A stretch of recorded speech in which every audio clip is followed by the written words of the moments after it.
नमस्कार साथियों, मेरा नाम है रोहित चैडवाल और आप देख रहे हैं पपलाज एजुकेशन। तो दोस्तों, वीडियो में आगे बढ़ने से पहले मैं आपसे छोटी सी रिक्वेस्ट करता हूं, प्लीज़ आप हमारे चैनल पर पहली बार आए तो प्लीज़ चैनल को ज़रूर सब्सक्राइब कीजिए और बेल आइकन को ऑन कीजिए ताकि आने वाली नोटिफिकेशन आप तक पहुँचती रहे। तो दोस्तों, सबसे पहले आप अपना नाम लिख लीजिए। जैसे मैंने लिख रखा है रोहित चैडवाल। कच्चे आप सेलेक्ट कर लीजिएगा, बीएड फर्स्ट ईयर या सेकेंड ईयर जो भी आपकी कच्चे है। विषय सामाजिक अध्ययन, प्रकरण कालीबंगा। क्योंकि दोस्तों, राजस्थान के प्रमुख पुरातात्विक स्थल मैंने जो लिख रखा था वो टॉपिक गलत लिखा गया था, इस जगह आप कालीबंगा सेलेक्ट कर लीजिएगा। दिनांक, जिस दिन आप स्कूल या कॉलेज में आप प्रस्तावना कौशल पढ़ाओगे उस दिन के आप इसमें दिनांक सेलेक्ट कर लीजिएगा।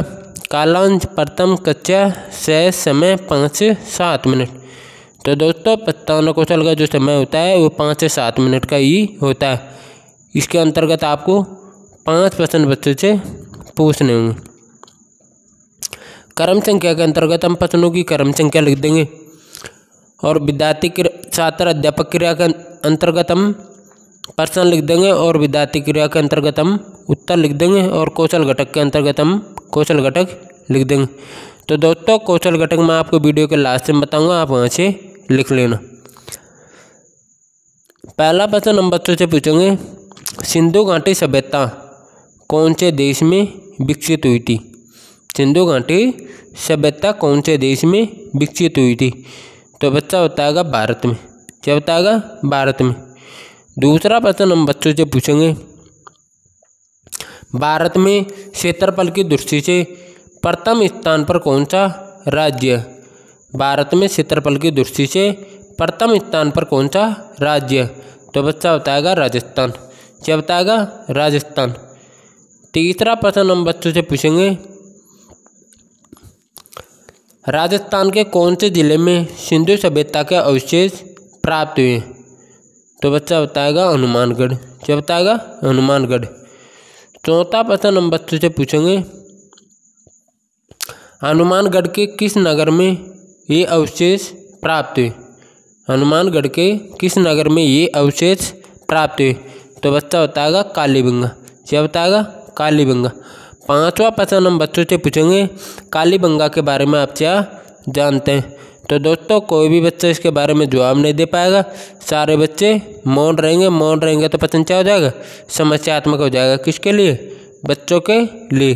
तो हम इसमें क्या लिखेंगे? समस्यात्मक ही लिखेंगे। फिर दोस्तों, आपको उद्देश्य कथन लगाकर आपको लिखना है। अच्छा, तो बच्चों, आज हम कालीबंगा सभ्यता के बारे में विस्तार पूर्वक अध्ययन करेंगे।